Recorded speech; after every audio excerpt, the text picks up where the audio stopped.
Assalamualaikum everyone. Welcome to Economics 360. So today we are going to start with the topic Principles of Economics. जो Principles of Economics हैं, ये 10 Principles हैं, ये मैंने दिए हैं. पहला Principle पढ़ते हैं हम. People face trade-offs. People face trade-offs. इसका मतलब क्या है? अगर आप में से किसी के पास कुछ पैसे हैं, लाइक आपके पास 1000 रुपीज हैं, तो आप कहीं घूमने गए, पिकनिक गए, आप इस 1000 रुपए से आप और क्या कर सकते थे? आप अपने लिए शूज ला सकते थे. तो आपने पिकनिक के लिए ये शूज छोड़ दिए, तो ये जो है आपने इसकी कुर्बानी दी, शूज की कुर्बानी दी, तो आप उसके बजाय कहां गए? पिकनिक. इसको हम कहते हैं कि ट्रेड ऑफ. लोग ट्रेड ऑफ करते हैं कि वो देखते हैं कि मेरे पास कुछ रिसोर्सेज हैं, तो मैं इनसे क्या खरीदूंगा, या ये प्रिंसिपल है हमारे पास. The cost of something is what you give up to get it. कुछ एक तो ये होता है कि पीपल फेस ट्रेड ऑफ. दूसरा ऐसा ही मिलता जुलता प्रिंसिपल है, मैंने क्यों नहीं दिया है, कि अगर आप कोई काम कर रहे हैं उसके लिए आप क्या कॉस्ट दे रहे हैं. कॉस्ट आई होप आपको पता होगी. कॉस्ट सैक्रिफाइस, चाहे मॉनेटरी टर्म्स या नॉन मॉनेटरी टर्म्स में जो सैक्रिफाइस हम देते हैं किसी चीज को हासिल करने के लिए, उसको हम कॉस्ट कहते हैं. लाइक अभी अगर आप यूनिवर्सिटी जाते हो या कॉलेज जाते हैं, अगर आप कॉलेज जाते हैं तो कॉलेज जाने के लिए आपको क्या कॉस्ट लगता है? एक तो आपकी कॉलेज की फी लगती है, प्लस जो आप बस फेयर वगैरह देते हैं, जो भी वो यूनिफॉर्म वगैरह, ये सब कुछ जो है ये मॉनेटरी, ये सब कुछ जो आप एक्सपेंसेस कर रहे हो, एक तो ये आपको कॉस्ट लगता है. इसके अलावा आपको क्या कॉस्ट लगता है? जो यूनिवर्सिटी जाता है या कॉलेज जो बच्चा जाता है, वो एक तो ये फी देता है, ये खर्चे करता है. इसके अलावा वो क्या कॉस्ट, उसको क्या कॉस्ट होता है? इसके अलावा वो उसको कॉस्ट होता है, वो इसके बजाय कुछ और काम कर सकता है, चाहे एज ए लेबर करेगा या कहीं पे सीक्रेट लेबर या कहीं पे सेल्स में रहेगा. Like for example per day वो 400 रुपीज कमाता, तो एक तो ये कॉस्ट, प्लस ये जो पर डे 400 वो कमाता है, लेकिन वो ये 400 रुपए नहीं कमाता है, क्योंकि वो कहाँ जाता है? कॉलेज जाता है. तो ये सारा कॉस्ट मिला के जो है ये हमारा कॉस्ट बन जाता है यहाँ पर.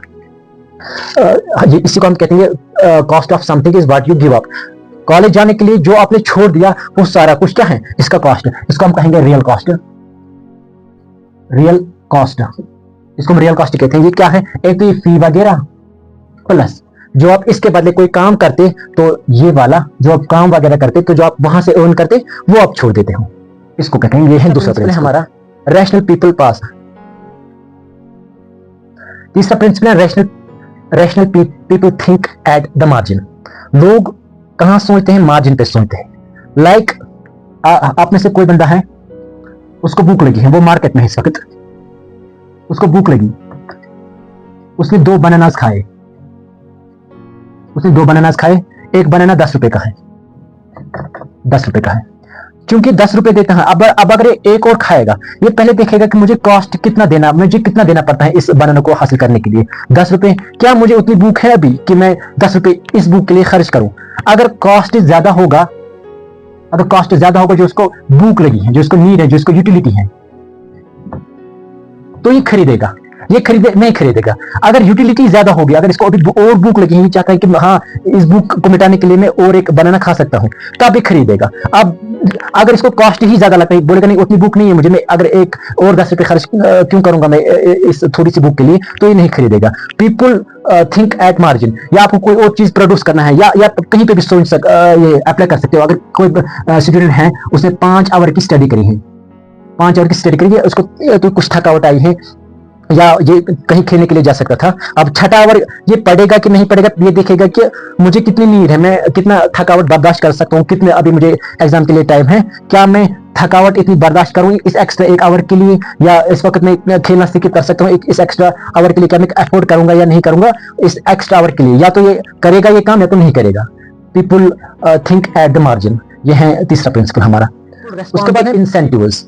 पीपल जो है, हमारे लोगों का जो बिहेवियर होता है, ये लोग इंसेंटिव्स के अकॉर्डिंगली क्या करते हैं? रेस्पॉन्ड करते हैं. लाइक अगर किसी क्लास में स्टूडेंट्स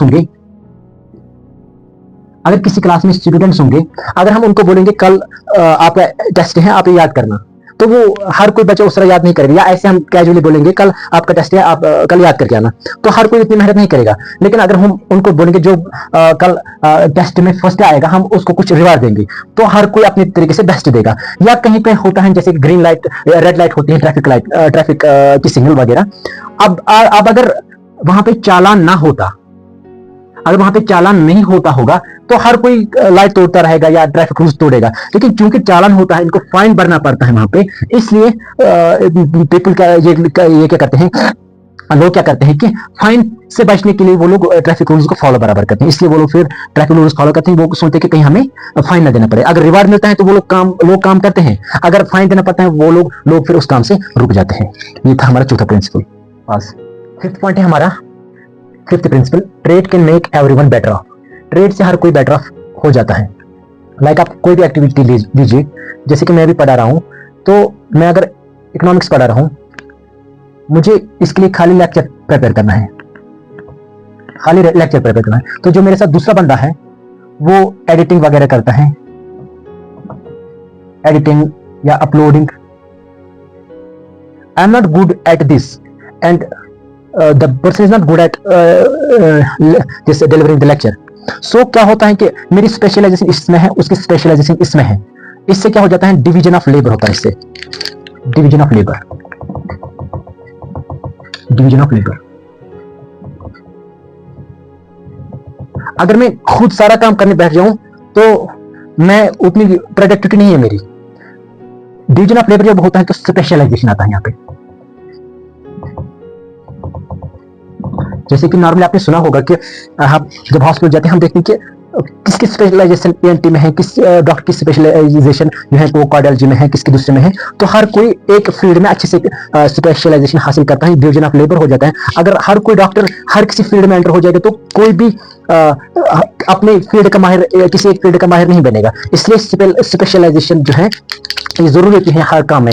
अगर आप एक टेलरिंग में स्पेशलाइजेशन हासिल करेंगे, दूसरे काम में स्पेशलाइजेशन हासिल करता है तो वही फिर ऊंचाई पर पहुंच जाता है। लेकिन जो बंदा हर किसी में टांग अड़ाता है तो वो फिर कहीं नहीं पहुंचता है। इसलिए यहाँ पे है कि ट्रेड ऑफ जब हम करते हैं कि एक बंदा एक काम करेगा, दूसरा बंदा दूसरा काम करेगा, तो उससे काम हमारा जल्दी हो जाता है और बहुत अच्छा हो जाता है। 6 पॉइंट है हमारा कि markets are usually a good way to organise economic activity. जो मार्केट है इससे हमें इकोनॉमिक एक्टिविटी अच्छे से हम करते हैं। क्या मतलब, जैसे कि हम कश्मीर में रहते हैं, हम यहाँ पे क्या करते हैं, प्रोड्यूस एप्पल्स करते हैं, प्रोड्यूस हम यहाँ पे एप्पल्स प्रोड्यूस करते हैं। जितनी एप्पल्स की डिमांड ज्यादा होगी उतने हम भी एप्पल्स क्या करेंगे, उतने एप्पल्स की प्रोडक्शन हम भी बढ़ाएंगे। जितनी डिमांड कम हो जाएगी उतनी एप्पल्स की प्रोडक्शन भी हम कम करेंगे। तो यही मार्केट ही हमारे इकोनॉमिक एक्टिविटी डिसाइड करता है, ऑर्गेनाइज करता है। जिस चीज की डिमांड बढ़ जाती है मार्केट में, उस चीज को कोई भी सप्लाई जो है वो प्रोडक्शन बढ़ाता है। जिसकी डिमांड कम हो जाती है तो सप्लाई कम। पॉइंट है हमारा, government can sometimes improve market outcomes. हम कहते हैं कि मार्केट को खुला छोड़ना चाहिए, कि मार्केट खुद डिसाइड करता है कि प्राइसेस क्या होंगे या बाकी चीजें क्या होंगे, मार्केट कैसे बिहेव करेगा। बट समटाइम्स क्या होता है कि मार्केट ठीक से बिहेव नहीं करता जब तक कि गवर्नमेंट वहां पे इंटरवीन ना करे। जैसे कि कभी कभार जो है कोई किसी के पास मोनोपोली होती है, वही एक सेलर होता है, वही एक प्रोड्यूसर होता है किसी कमोडिटी का, तो वो प्राइसेस या मार्केट को कंट्रोल करता है। वो कभी प्राइसेस बहुत ज्यादा लगाता है, जब किसी कमोडिटी की शॉर्टेज होती है वो उस चीज का गलत फायदा उठाते हैं, तो वो क्या करते हैं कि प्राइस ज्यादा ऊपर करता है, खास करके नेसेसिटीज के दौरान। उस वक्त जो है एक कंट्री में के जो सिटीजन्स होते हैं वो बहुत ज्यादा सफर होते हैं, या जिन बंदों के पास कंट्रोल होता है ना सप्लाई का, वो क्या करते हैं, होर्डिंग करते हैं।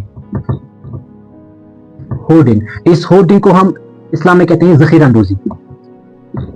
जखीरा अंदोजी, इसको हम जखीरा अंदोजी कहते हैं। जखीरा अंदोजी या होर्डिंग उस चीज को कहते हैं जब सप्लायर को लगता है कि आगे आने वाले महीने में इस चीज की सप्लाई की बहुत ज्यादा डिमांड बढ़ने वाली है, और किसी एक बंदे के पास या दो बंदों, कुछ ही लिमिटेड बंदों के पास मार्केट सप्लाई का पूरा कंट्रोल होता है। वो सप्लाई को जानबूझ के शॉर्ट कर देते हैं ताकि मार्केट में प्राइस बढ़ जाए और वो उसी वक्त मार्केट में सप्लाई डाल दे और प्राइसेस बहुत ज्यादा ऊपर हो जाएंगे। तो उस वक्त उससे क्या हो जाता है, ये जो कंट्री के पुअर सिटीजन होते हैं, पुअर जो होते हैं, वो बहुत ज्यादा सफर हो जाते हैं।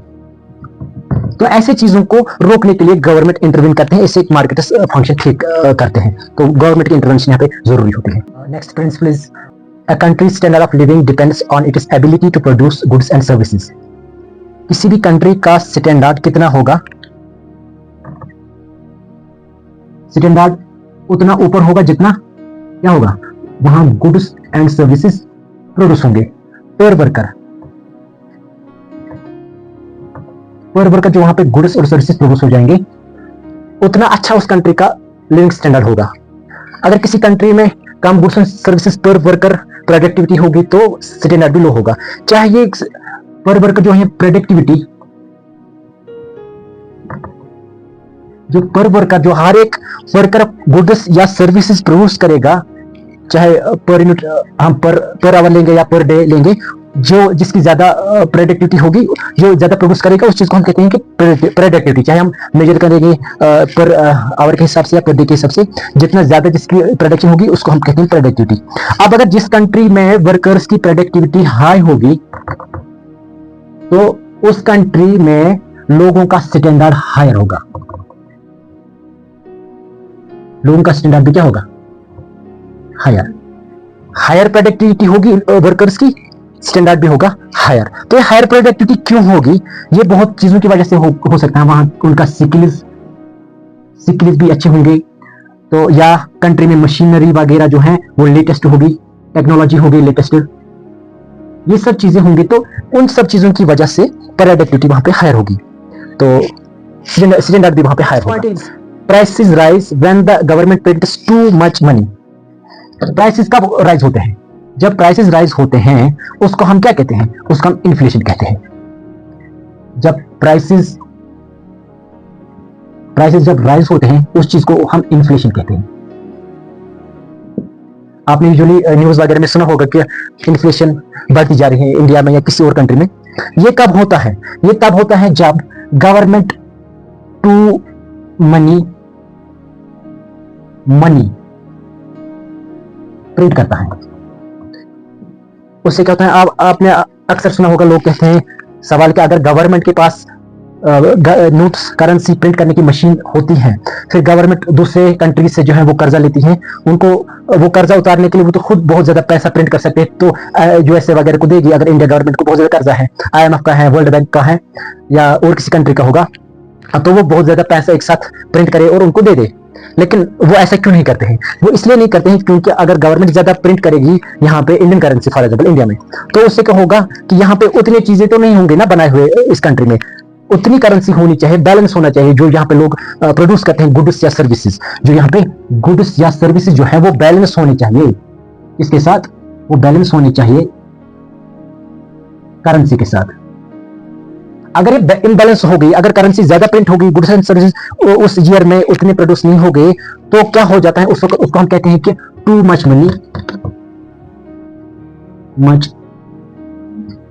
Money chases too few goods. इसका क्या मतलब है, बहुत ज्यादा पैसा कुछ ही चीजों के लिए का पीछा करते हैं। क्या मतलब कि चीजें तो बहुत हैं, जो पहले जो पिछले साल थे, अगर इस साल भी उतने होंगे गुड्स और सर्विसेज, लेकिन आपके पास पैसा ज्यादा है। अगर कहीं पे ब्रेड थी पिछले साल 5 रुपए की, तो आप जब आप ब्रेड लाने गए, आपके पास भी पैसा बहुत है, दूसरे के पास भी पैसा बहुत है, क्योंकि गवर्नमेंट ने बहुत ज्यादा पैसा प्रिंट किया था। आप वहां पे दुकानदार को कहोगे ये मुझे दे दो, मैं 6 रुपए दे दूंगा, दूसरा बोलेगा नहीं मैं 8 रुपए दूंगा, तीसरा बोलेगा नहीं मैं 10 रुपए दूंगा। तो जब चीजें कम होते हैं तो पैसा ज्यादा प्रिंट होता है, तो इन्फ्लेशन हो जाती है, प्राइस राइज होता है, इससे ये प्रॉब्लम होती है, इन्फ्लेशन हो जाती है प्राइस राइज से। जब प्राइसेस राइज हो चुके हैं, कब, जब government prints to much money. Our last principle is society faces a short run trade off between inflation and unemployment। जो हमने पहले पढ़ा था, पहले पॉइंट में ट्रेड ऑफ किसको कहते हैं। अगर गवर्नमेंट ऐसी पॉलिसीज लाएगा जिससे क्या होगा, क्योंकि अनएम्प्लॉयमेंट अगर ज्यादा होगी तो आप अनएम्प्लॉयमेंट को क्या करोगे, अनएम्प्लॉयमेंट को आप रिड्यूस करना चाहोगे। जब आप अनएम्प्लॉयमेंट को रिड्यूस करोगे तो एम्प्लॉयमेंट बढ़ जाएगी, जब एम्प्लॉयमेंट बढ़ जाएगी लोगों के पास पैसा ज्यादा आएगा। जब लोगों के पास पैसा ज्यादा आएगा, करेंसी या हम मनी बोलेंगे, मनी ज्यादा आएगी लोगों के पास, उससे क्या होगा, सोसाइटी में या इकोनॉमी में हम कहेंगे डिमांड बढ़ जाएगी। जब डिमांड बढ़ जाएगी तो ऑब्वियसली क्या होगा, प्राइसेस बढ़ जाएंगे। तो इसी को हम दूसरे अल्फाज में कहते हैं इन्फ्लेशन हो जाएगी। इन्फ्लेशन हो जाएगी इकोनॉमी में। तो जब हम अनएम्प्लॉयमेंट को कम करेंगे उससे क्या होगा, इन्फ्लेशन बढ़ जाएगी। या हम बोलेंगे इन्फ्लेशन को हम कम करेंगे, ऐसी पॉलिसीज हम लाएंगे, उससे क्या होगा, अनएम्प्लॉयमेंट बढ़ जाएगी, बेरोजगारी बढ़ जाएगी फिर इकोनॉमी में। इसी को हम फिलिप स्क्रू से पढ़ते हैं, इसको हम फिलिप स्क्रू से पढ़ते हैं।